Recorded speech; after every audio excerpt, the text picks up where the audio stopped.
Good.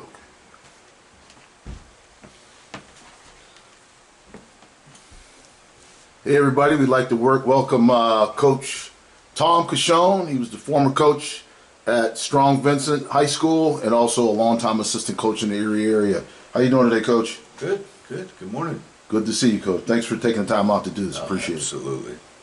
So let's talk about, let's just start to talk about where you grew up, what city, what state, a little bit about the neighborhood you grew up in. Oh, we grew up right here in the area on the west side.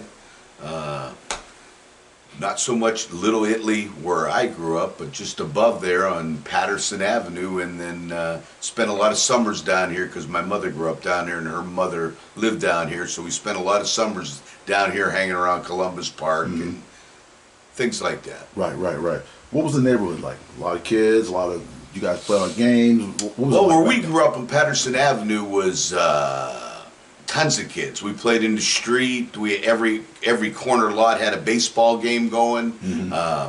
If there was no place to play football or they wouldn't allow, we'd play in the street in the wintertime. Right. You know, crazy stuff. Right. Yeah, one of the kids in the neighborhood, probably in the 60s, discovered hockey.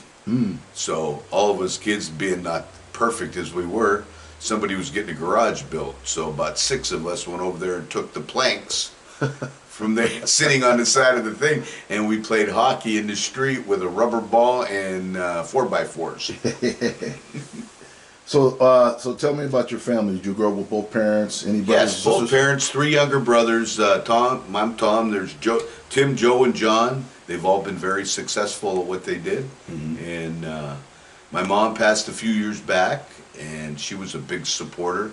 My dad's 92 now, and was doing good up a few days ago. We had a setback, but he looks like he's going to recover. Okay. Looks like he's going to recover, but we had him pretty spoiled late in his life, so he thinks that he should be healed instantly because my brother's a doctor. Right.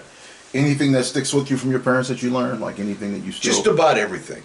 I can tell you that. I was the oldest of 4 boys, and I was a little mischievous more than the others, and my parents supported me and taught me right from wrong, and I could never ask for a better situation. We didn't have much.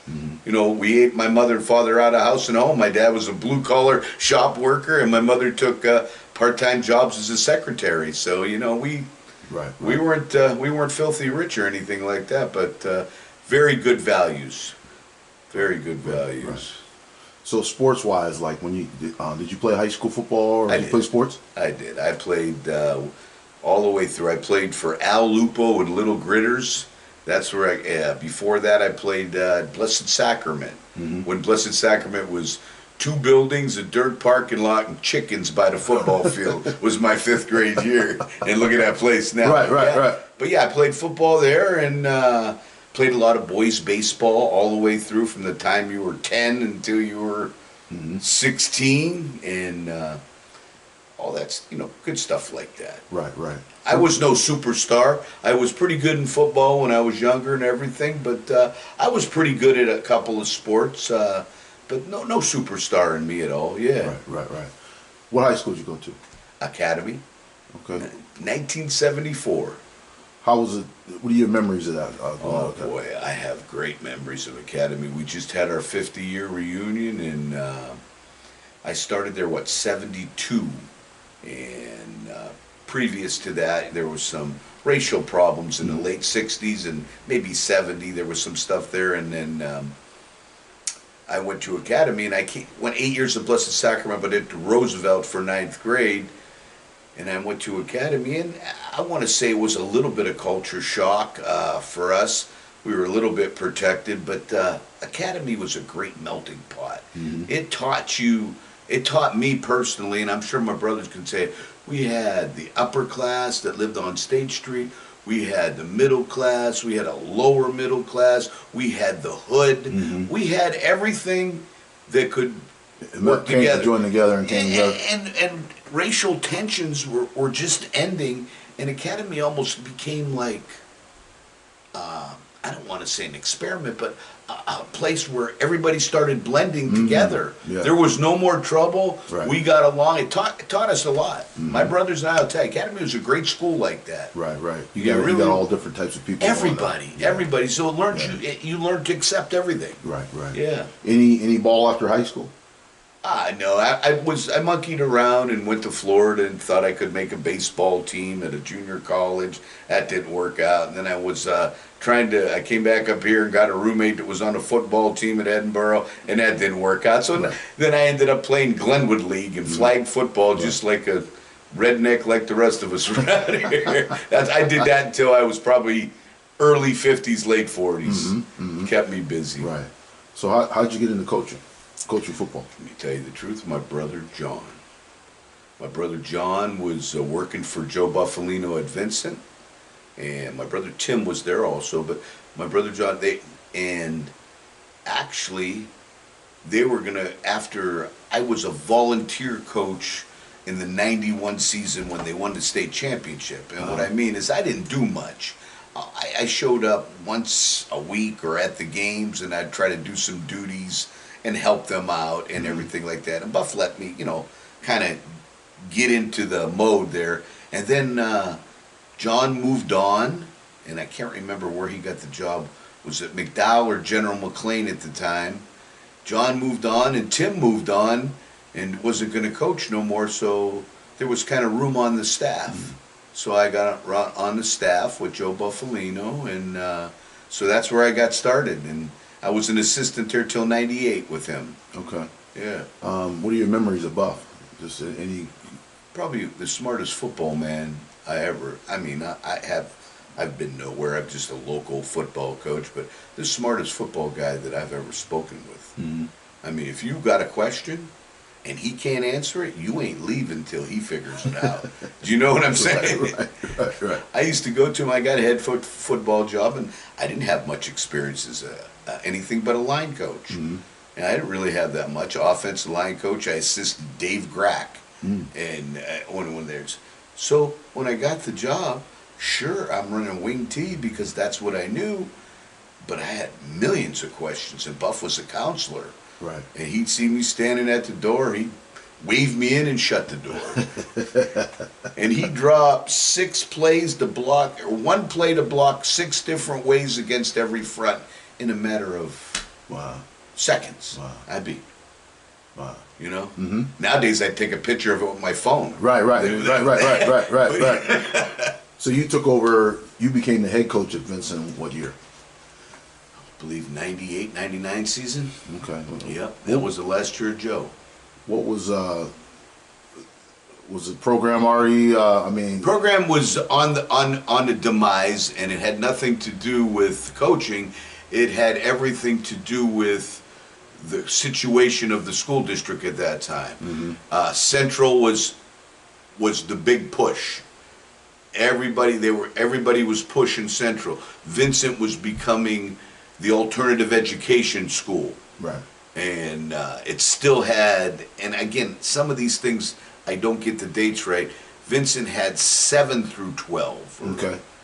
At some point while I was there when I got the job. And anyways, it was working out to a bad situation. Right. Some of the alternative education kids could play football, some of them couldn't. Right. And it ended up, so Joe seen that writing on the wall, and let's face it, years of coaching, he was getting, and he would 91 state championship, and after you're here, and all of a sudden you're going down, it's hard as an older guy, and it has nothing to do with you. Right. It was all the politics, all the stuff going on. Right. Yeah. Right. So when he retired, I'd been on a job because I wanted. I spoke to my wife, and everybody kind of thought I was crazy because they thought, well, they're just going to end football at Strong Vincent. It's going to be all Central.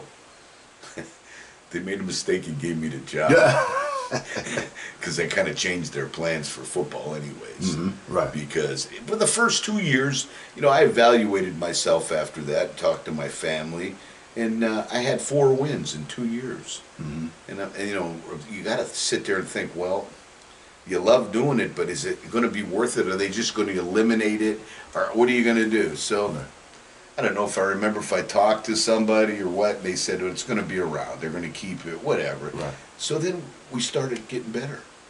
And then once you get a few wins in, kids want to come. And then at what point year, you might remember, you were in the district, what year they changed it to you could go to any high school no matter where you lived in Erie. Open enrollment, yeah. They made open enrollment. Mm-hmm. Boy, and to me, I was young enough and knew enough people that I capitalized on that. Right. But, you know, I still had to do my duty. I had these kids that lived, you know, they were supposed to be going to East, they're supposed to be going, you know, the Upper East Side. I went and got them. Mm-hmm. And I worked out the transportation with the coaching, and we as a coaching staff, we went and made sure we got these kids. Right. You know, and then you win a few games, and then people want to come. Any wins? I remember you guys being Greenville. Oh, one year, and do you think that was a Coach, point?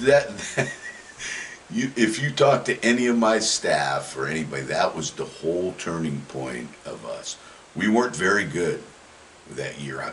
Again, the dates escape me. Mm-hmm. We were not very good that year. I believe we had 1 or 2 wins, and we had the last game of the year. We had 2 wins. We had the last game of the year scheduled for Greenville, and they scheduled it such a way. Must have been a day off of school where they let them out early. The JVs were going to play first, and the varsity was going to play second. It was like 4 and 7 o'clock on a Friday, or maybe it even might have been a Saturday. I don't quite remember. But so it was late in the year. So they're telling me, well, the JV's got to play, and then the varsity. I don't have enough guys. I'm thinking to myself, holy crap! I got 30 guys. So I said, well, you know, I talked to you. Some of you guys are playing both. We're going to play both games, right? So what do you think happens the day of the game? Snow. Snow comes flying out of the sky. Now I got to convince the kids they're going to play 2 games in the snow and it's cold. Anyhow, first the JV game went first, and our JVs probably played them close to even, or they might have won it. But then the varsity game got on. I got all the same kids. And I'm going to mention one kid in particular. I believe he was 10th grade, Brian Gaines. He played the whole JV game. He played the whole varsity game. He made player of the game, everything. It was unbelievable.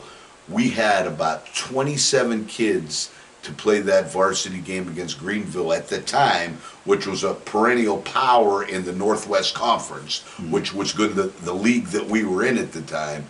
And our kids just went out there and beat their ass. And Coach Stone, who was a great coach, and he's a legend. I mean, down now, he's a damn legend. He told me after the game, and he was humble pie. He said, you know, Coach, great game. Your kids played well. And I tell you what, that was a turning point. And we didn't do anything special. I didn't give any special speech. The kids just played. They just played. And that was Brian Gaines, my goodness. When did you know, like, okay, you beat Greenville, and then we had start going up. We start going up the ranks. But I want to say we had 2 years where there was 4 or 5 wins. Then we had a year we might have made the playoffs in Double A because we were Double A and lost to Girard. Minna was at Girard, and we played them dead even. The game went right down to the wire. But then I want to say the next year, it was really disappointing, the year we had. But then after that, around 04 or something like that, we started getting really okay. I would say 02. 02? Yeah, I would say 02. But from 98 to them first few years, we were decent, and we made the playoffs 1 year in Double A and lost in the first round. But yeah, I have to look at all the scrapbooks. Figure it out. So what was it like? All the wins, all the District 10s. Coach, I loved every minute of it. I loved the competitiveness, but it was more work than anybody could possibly imagine. I mean, it was, and I had a supportive family. My daughter Jamie, you guys know Jamie. She was she tagged with me the whole time. She was a football locker room rat while she played 3 sports. My daughter Angela, she graduated Vincent in '99, and before I got going, she got out. You know, I mean, we're really going. But my wife, what a saint the wives are. Hey, Coach, when I got that head job, I'm telling you, I worked full time. At some point, I owned a bar and I coached football. I left the house in the morning. If I got to stop home to see my wife and the dogs and the kids once or twice a week, and before I went home at 11 o'clock at night, because they'd be working our bar. To see my family, I have to go to the bar. Right, right. It was crazy. Right, right. But I loved every minute of it while I was doing it. But I couldn't keep that energy. A lot of work, huh? Time away from family. Yeah, or if you want to really win, if you really want to put that priority on it, I understand. Some people don't want to. I mean, they're going to do with what they get paid for and different things like that. But if you really want to go the extra mile and win, you gotta sell out. Right, right. Any wins during that run that you still man, that was that you still... Coach, there's one. We were the best team in the state, no matter what A you say it, from 1A to 50A. We were the best team in the state in 2004. Mm-hmm.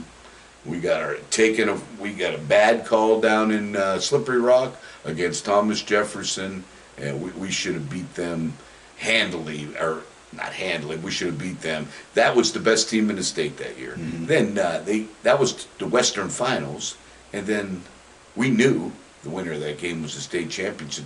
Thomas Jefferson, and I can't remember the name of the team, beat somebody from the East 44-0 in the state championship. So you probably went on to win. Yeah, they weren't ready for the Erie team and us. That their Italian guy and them black guys. That's what they used to call us. Right. They weren't ready for that yet. Right. They weren't ready for that. Right. Oh, Coach, I had a fit. I wonder I didn't get thrown out of the country after that game. It was crazy. Right. Was there a lot of pressure? A lot of pressure, you think? Once you got to that point, you almost won the state title. Was there pressure you felt to continue? Oh, there was pressure. Then we made the Western Finals the second time and got to play Thomas Jefferson here in the stadium, and there was a lot of pressure. But we got our ass handed to us. Mm-hmm. Yeah, it wasn't like that before they. But there was a lot of pressure, a lot of fun pressure, Mm-hmm. a lot of fun pressure. But a lot of you can't do it. I don't think at any level unless you got the support of your family. Right. Because you're going to come home and your wife's got a problem and you're going to be boo-hooing about your football team and your daughter's got a problem and it's hard. Right. Yeah. Right. Any things about the McLean? I know you guys had a big rivalry with McLean back then. That was the greatest thing for football at the time. When's the last time you seen two AAA schools sell out in the stadium on Halloween night that wasn't even a playoff game? Mm-hmm. General McLean's coming to Erie on Halloween night. Right. It's not a playoff game. It means everything for seeding and everything to play. Right. And we're playing. Coach, the stadium was sold out.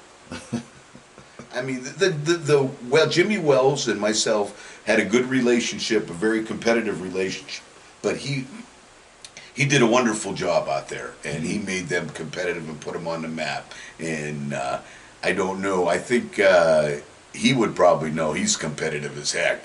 He would. I don't know if we're like 3-2, one way or the other against each other, but we had some pretty close. Yeah. Oh, we had some good ones. Mm-hmm. Well, the year they won it all, they had one loss. Right. We beat them at Edinburgh. You know what I'm saying? It was it was a hell of a rival. Right.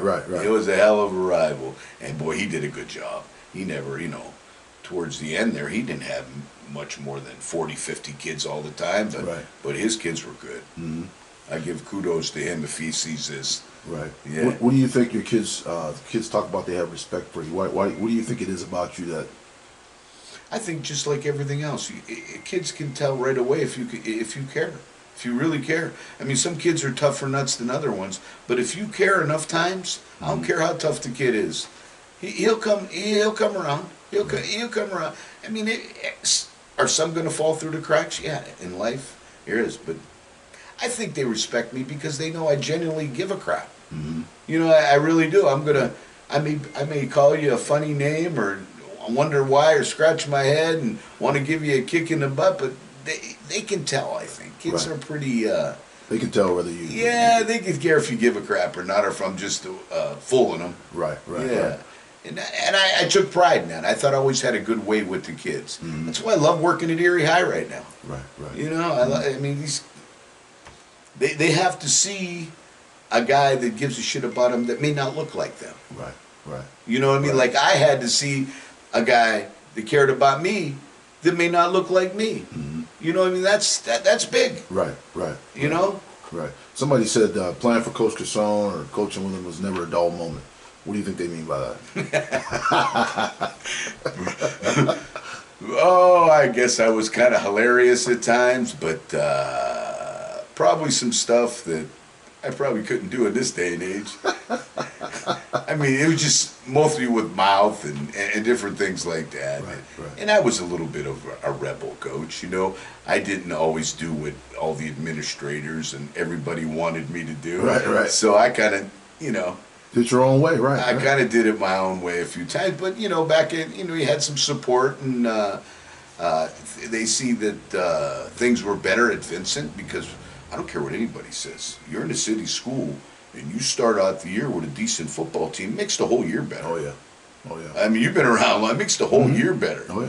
So I think that, you know, I was appreciated that way. Mhm. So sometimes they might have closed the right eye when I might have said the wrong thing or two on TV or something, you know what I mean? Right, But, right, right.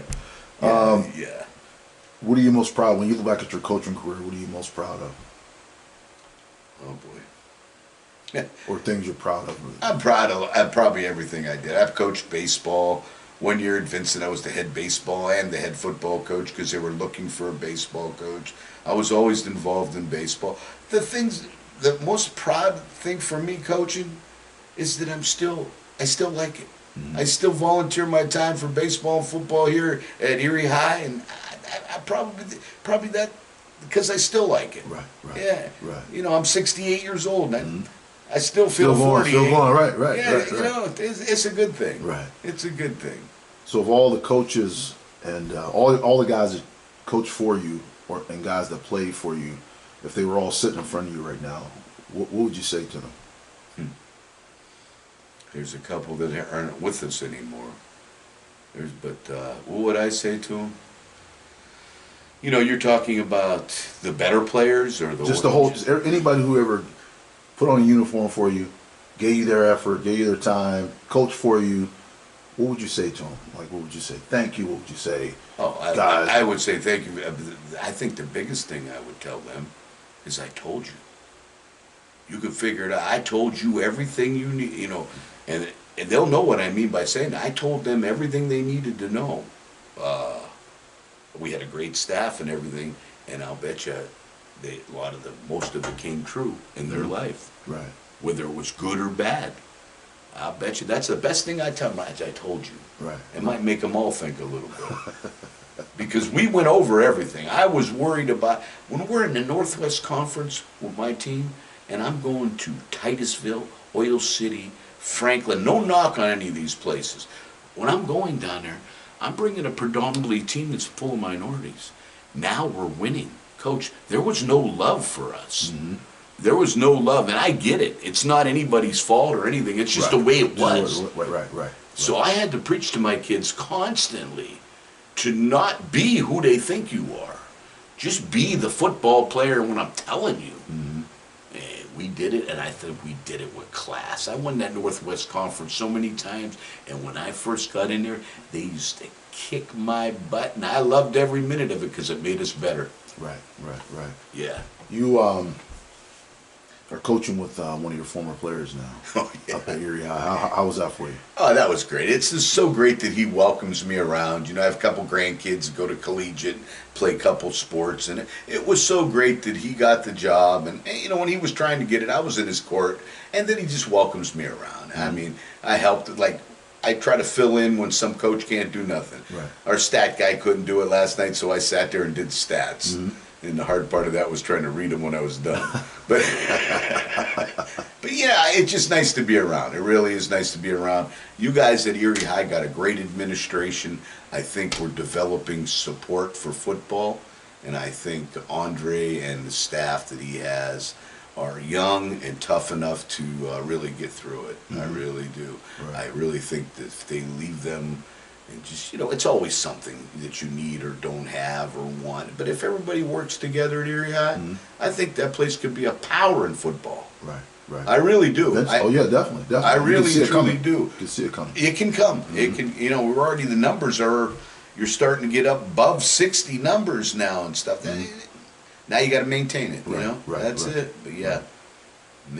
If someone came to you and said, "Hey, coach, I'm thinking about getting into coaching," what advice would you give, like a young coach right now that's coming? A young coach, as an assistant at the high school level, the best thing I would tell him is, first of all, let your family know that you're going to be gone a lot. It's going to be stress on that. Right. Second of all, you can't coach if you work till 5 or 6 o'clock at night. So you have to have if you're not working for the district, or you have to have the correct job. Because the first thing to me that the kids say when I'm preaching, be on time and show up, whether coaches realize it or not, when they're not on time and they don't show up, That hurts. That hurts that whole situation. You're telling them, you're telling them to do this, right. And you're not doing So it. that would be the thing. If you want to do it, you're not going to do it for the money. What's a starting assistant make? $1,500? Right. Yeah. So Not much. yeah, it's not enough in gas to drive back and forth to school. So I don't know. You just that would be it. That's why I always tell. I guess the best way to start is to volunteer first. Go out there and see what it's all about. Right. Right. Just get your feet wet. See if See it's for you. Right. See if this is for you. Do I want to sacrifice that hour overtime to come over here for nothing? Right. See if that's okay. Right. Yeah, because a lot of guys do it for nothing. Sure. Right. For a long time. Right. Oh my goodness, coach. They do it because they love it. I had, and if it's a good head coach and he's got guys that are doing it for nothing and volunteering their time, you got to get them something. You got. Back when I coached, there was only 6 coaches. I think they pay 1 or 2 more now, but got to get them money somehow. Right. Yeah. Anything else you want to share, Coach, before we wrap up? Anything else you have I don't know, Coach. The best thing I want to share is all you guys out there to listen to this, please support Erie High School. If you had something to do with a public school, you played a sport in a public school, guess what? There's only one now. And we're out there, and you got a lot of good people there. It's coaching there, men and women, and we need the support of the community. It's hard. I know everybody went to different schools. That used to be Central. There's no more Vincent. There's East is a middle school. I know that's all hard, but we need this. Erie High athletics needs the support of the community. Well, everybody, hey, this is Coach Tom Cashone. He was the former head coach at Strong Vincent High School, District 10 champion, Western finalist, built a great program there, has some great players, great coaches, still coaching right now with Erie High School and one of his former players. Thanks for your time today, Coach. Appreciate it. Yes, sir.